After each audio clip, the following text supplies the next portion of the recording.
नमस्कार दोस्तों, मैं हूं मनीष सिंह, आपका उद्यम सलाहकार। आप देख रहे हैं माई बिजनेस गुरु। दोस्तों, कुछ वीडियोस मैंने बनाई हैं जिसमें सरकारी स्कीमों की मैंने बात करी है कि आपकी स्टेट में क्या क्या स्कीम चल रही हैं और आप अपने हिसाब से कैसे स्कीमों का चयन करके अपना कोई भी काम धंधा शुरू कर सकते हैं। लेकिन मुझे इस वीडियोस डालने के बाद काफ़ी सारे कमेंट मिले और मैंने कमेंटों के बाद मैं आपको एक 6 सेकंड की वीडियो दिखा रहा हूं। उस कमेंट के बाद मैंने उन योजनाओं को लेकर जो निष्कर्ष निकाला है वो ये है।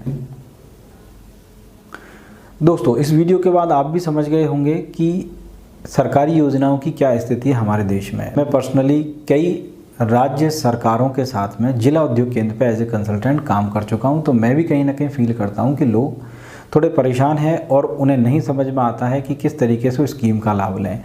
इन स्कीमों के लाभ ना ले पाने का एक कारण कहीं ना कहीं हम भी हैं, कहीं ना कहीं हम भी इस चीज़ के जिम्मेदार हैं कि हम उन स्कीमों का लाभ नहीं ले पाते हैं। देखिए, मैं इस वीडियो में किसी प्रकार का आपको कोई गुरु मंत्र नहीं दूंगा कि आप जाइए मंत्र पढ़ दीजिए और आपका काम हो जाएगा, लेकिन मैं आपको कुछ ऐसे स्टेप बताऊंगा। मुझे लगता है कि आप उनको अगर फॉलो करोगे तो आपका काम 100% होगा, क्योंकि मैं इन डिपार्टमेंटों को बहुत ही नज़दीक से जानता हूं। मैं ये भी जानता हूं कि इन डिपार्टमेंटों में अगर लोग गड़बड़ भी हैं तो कहीं ना कहीं अच्छे लोग भी बहुत बैठे हुए हैं जो कि आपकी सपोर्ट हर लेवल पर करने को तैयार रहते हैं। तो देखिए दोस्तों, मैं इसमें कुछ स्टेपों की बात करूंगा, आप उन्हें फॉलो कर सकते हैं और उसके बाद आपको 100% लाभ मिलेगा, मेरा ऐसा मानना है। तो देखिए, सबसे पहले तो मैं आपको एडवाइस ये करूंगा कि आप क्या काम करना चाहते हैं वो आप डिसाइड कर लीजिए। जब भी जिस लेवल पे आपसे बात की जाएगी, चाहे वो बैंक लेवल की मैं बात करूं, जिला उद्योग केंद्र की बात करूं या किसी भी डिपार्टमेंट की मैं बात करूं, जब तक आपको खुद नहीं पता कि आप क्या काम करना चाहते हैं, वो कैसे शुरू करेंगे, क्या मशीन होगी, आपकी क्या प्लानिंग है, क्या स्ट्रेटजी है कि आप कैसे उस माल को बेचेंगे और किस तरीके से अपने आप को खड़ा करेंगे इस मार्केट में, वो स्ट्रेटजी आपको बनानी पड़ेगी। पहला नंबर का ये काम है। उसके लिए आप गूगल की मदद लें, यूट्यूब की मदद लें। वहाँ से आप ये फाइनल करें अगले 5-10 दिन के अंदर कि मुझे ये काम करना है और इस काम को करने के लिए लगभग इतने पैसों की मुझे ज़रूरत होगी। जब ये चीज़ें आपकी फाइनल हो जाएंगी, अब स्टेप नंबर 2 आता है आपके लिए। उसके लिए आप जाएंगे अपने संबंधित जिला उद्योग केंद्र में या आप दूसरे डिपार्टमेंट में जा सकते हैं कि जो जैसे आपके हॉर्टिकल्चर से रिलेटेड काम है तो हॉर्टिकल्चर में जाएंगे। आप अगर किसी प्रकार का डेयरी रिलेटेड कोई काम करना चाहते हैं जिसमें पशुओं का इन्वॉल्वमेंट है तो उसमें आप जाएंगे अपने पशु डिपार्टमेंट में जाएंगे, पशु विभाग में जाएंगे, वहाँ से जानकारी लेंगे। और आप किसी प्रकार की मैन्युफैक्चरिंग या सर्विस से रिलेटेड काम करना चाहते हैं तो आप जिला व्यापार एवं उद्योग केंद्र में जाएंगे, जिसको हम कई सारे राज्यों में जिला उद्योग केंद्र के नाम से भी जानते हैं। वहाँ पर अच्छी खासी स्कीमें होती हैं। जब आपकी पूरी जानकारी है, अब आप इन डिपार्टमेंट्स में जाएंगे तो आपकी बात को समझा जाएगा और सुना जाएगा। लेकिन अब यहाँ पर भी आप कई बार गलती कर देते हैं कि यहाँ पर जो लोग जाते हैं वो ये समझते हैं कि या तो इन डिपार्टमेंटों में बहुत देवता टाइप के लोग हैं या सींगों वाले लोग बैठे हुए हैं, जिनके सींग हैं वो आपके घुसते ही मार देंगे। तो आप शुरुआत फिर भी गलत कर देते हैं। यहाँ पर कई बार मैंने देखा लोग 4th क्लास हैं, ठीक है, ड्राइवर लोग हैं, उनसे कुछ जानकारी लेने की कोशिश करते हैं। अरे भाई, जब अगर वो किसी जानकारी को देने में या वो तरीका उनका जानकारी देने का होता तो आज वो ड्राइवर या चपरासी की पोस्ट पर नहीं होते, वो सीनियर मैनेजर कैटेगरी पर पोस्ट पर होते। तो जो दूसरा आपको काम करना है, जब जिला उद्योग केंद्र में जाएंगे तो आप वहाँ के जो सीनियर ऑफिसर्स हैं कम से कम उनसे मिलें। बहुत टॉप सीनियर से ना मिल पाएँ तो असिस्टेंट मैनेजर या मैनेजर कैटेगरी से नीचे तो कम से कम ना मिलें आप। वहाँ से आप जानकारी इकट्ठी करें।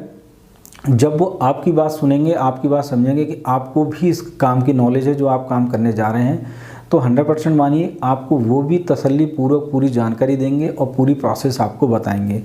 2 काम हो गए। स्टेप नंबर 3 पे आते हैं। जब आपने अपना फॉर्म भर दिया, फॉर्म भरने के बाद आपके जो रिक्वायर्ड डॉक्यूमेंट थे एज़ पर द स्कीम आपने वो भी सबमिट कर दिए। अब आपका जो एप्लीकेशन है वो पोर्टल, ज़्यादातर सरकारें जो हैं डिजिटली काम कर रही हैं, तो आपका जो एप्लीकेशन फिल होकर बैंक में जाता है। अब तीसरा स्टेप आपका यहाँ शुरू होता है। जो हमने सबसे पहले काम किया था कि जिस प्रोजेक्ट को हम लगाने जा रहे थे उसकी पूरी जानकारी आपके पास है, पूरे डॉक्यूमेंट आपके पास हैं, जिला उद्योग केंद्र या किसी भी डिपार्टमेंट के माध्यम से आपने अपने एप्लीकेशन को बैंक में फॉरवर्ड किया। अब आपको पूरी जानकारी है कि आप क्या करने वाले हैं। तो यहाँ पर भी कई सारे लोगों को देखा है कि जो सक्षम अधिकारी होते हैं उनसे ना मिलके आप फिर नीचे के अधिकारियों से मिलना शुरू कर देते हैं। आप यहाँ के सक्षम अधिकारी से मिलें, उनको पूरी बातें समझाएं, पूरा प्रोजेक्ट बताएं। जब वो सब चीज़ समझेंगे तो कहीं ना कहीं वो एक पॉजिटिविटी आपको लेके बनाएंगे कि हाँ ये बंदा काम कर सकता है। भाई सीधी सी बात है, आप मुझे बताइए, अगर कोई भी आपसे बंदा 500 रुपये मांगे, अनजान आदमी, आप उनके लिए, बैंक मैनेजर के लिए अनजान है अभी, लेकिन कहीं ना कहीं आप उनको बता पाएँ कि आपका विज़न क्या है, आप किस तरीके से काम करेंगे। जब मैनेजर के दिमाग में श्योरिटी आएगी कि हाँ भाई ये बंदा पैसे लौटा सकता है, तो ही आपको उस कंडीशन में कंसीडर करेगा और आपको पैसे देने की बात सोचेगा। ऑप्शन नंबर 3 आपने काम में ले लिया, आप मान लेता हूँ कि यहाँ तक भी आप सक्सेस नहीं हुए, अभी भी आपको घुमाया जा रहा है, कोई बात आपकी अभी भी नहीं सुनना है, तो भाई ये अपना भारत देश है, पैसा हमने यहीं से लेना है, इन्हीं लोगों से लेना है, और इन्हीं से पैसा लेने के बाद इन्हीं के बीच में हमने अपनी फैक्ट्री डालनी है और इन्हीं को अपना माल भी बेचना है। तो अब हम जो तरीका नंबर 4 पे जाएंगे, उसमें हम करने वाले ये हैं कि LDM होते हैं, लीड बैंक मैनेजर। तो आप लीड बैंक मैनेजर, और जिस बैंक में आपने अपना एप्लीकेशन डाला है उनके जो सीनियर मैनेजर होते हैं, यानी कि इनके जो हेड ऑफिसेज होते हैं, वहाँ के मैनेजरों से आप टेलीफोन के माध्यम से बात करेंगे। क्या बात कैसे करेंगे? आप जब किसी बैंक में जाते हैं तो वहाँ पे काफ़ी सारे बोर्ड वगैरह लगे रहते हैं, शिकायत नंबर वगैरह इस तरह के लगे रहते हैं, वहाँ से वो नंबर लेके आप बात कर सकते हैं। अगर ये किसी बैंक ने शिकायत नंबर की जो पट्टी अगर नहीं लगा रखी है तो आप सिंपली गूगल में जाओ, गूगल में डालो SBI customer care number, PNB bank customer care number, हर एक बैंक की आपको डिटेल मिल जाएगी। वहाँ भी बात कर ली और साथ साथ में LDM से बात कर ली। LDM होता है लीड बैंक मैनेजर। ये क्या होता है, जितनी बैंक होती हैं हर डिस्ट्रिक्ट में एक LDM होता है। उनका काम होता है कि जितने भी डिपार्टमेंट सरकारी स्कीम का जो लाभ देते हैं, तो आपके एप्लीकेशन जिस बैंक में फॉरवर्ड किए जाते हैं उन सब बैंकों के बीच में एक कोऑर्डिनेशन का काम ये LDM साहब करते हैं, तो इनकी जिम्मेदारी होती है। अब कई बार ऐसा होता है कि जिनके अते पते कहाँ से मिलेंगे, इनके अता पता लेने के लिए आप जिला उद्योग केंद्र में जाइए। पुणे जिला उद्योग केंद्र में जो भी आपके असिस्टेंट मैनेजर जिनसे बात हुई है कि वो आपके एरिया के संबंधित LDM ऑफिसर कौन है, उनका आपको वो फ़ोन नंबर और मेल ID जो भी है वो मुहैया करा देंगे। उसके बाद आप कर सकते हैं।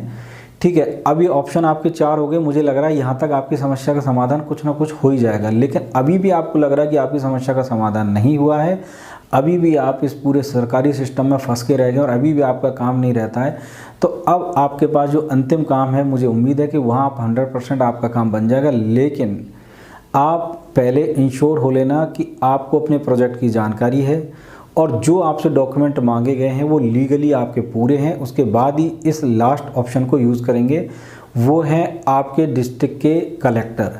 अब कलेक्टर साहब से आप कैसे मिल सकते हैं? ऐसे आप नहीं मिल पाओगे। हर एक कलेक्टर साहब क्या करते हैं कि अपने क्षेत्र के जितने भी लोग होते हैं, अपने डिस्ट्रिक्ट के जितने भी लोग होते हैं, उनसे एक मीटिंग का टाइम होता है जिसको जन सुनवाई दिवस होता है इनका। उसका आप कलेक्ट्रेट में जाके पता कर सकते हैं कि कलेक्टर साहब का जन सुनवाई दिवस कब है। उनके पास पहुंचने से पहले एक रिक्वेस्ट पूरा ड्राफ्ट कर लें, एक प्रार्थना पत्र ड्राफ्ट कर लें कि भाई मैं इस डेट में यहाँ मिला, यहाँ एप्लीकेशन डाला और मैं जो स्कीम की पूरी पात्रताएं मतलब कि आपके एलिजिबिलिटी एरिया पूरे मैं कवर कर रहा हूँ, उसके बाद भी मुझे इस चीज़ का लाभ नहीं लिया जा रहा है, तो एक अंतिम ऑप्शन आपके पास वो रहता है, वहाँ डालिए। तो मुझे उम्मीद है कि आपको ज़रूर आपकी समस्या का हल मिल जाएगा। और इस वीडियो में मैंने जितनी बातें बताई हैं, मैं पुनः आपसे कहूँगा कि आपको ये ध्यान रखना पड़ेगा कि आप इतने सारे लेवल्स पे जा रहे हैं, तो आपके डॉक्यूमेंट सही होने चाहिए, आप सही होने चाहिए। मैं मानता हूं कि देखिए हमारे देश के अंदर काफ़ी सारे ऑफिसेज ऐसे हैं जो कि बहुत गड़बड़ काम करते हैं, सही लोग नहीं है, लेकिन आपको ये भी दोस्त स्वीकार करना पड़ेगा कि हमारे पास अच्छे लोग भी हैं और अच्छा काम भी करते हैं।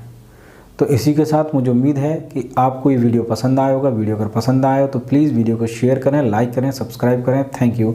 मिलते हैं फिर दोबारा से किसी एक अच्छे नए वीडियो के साथ में।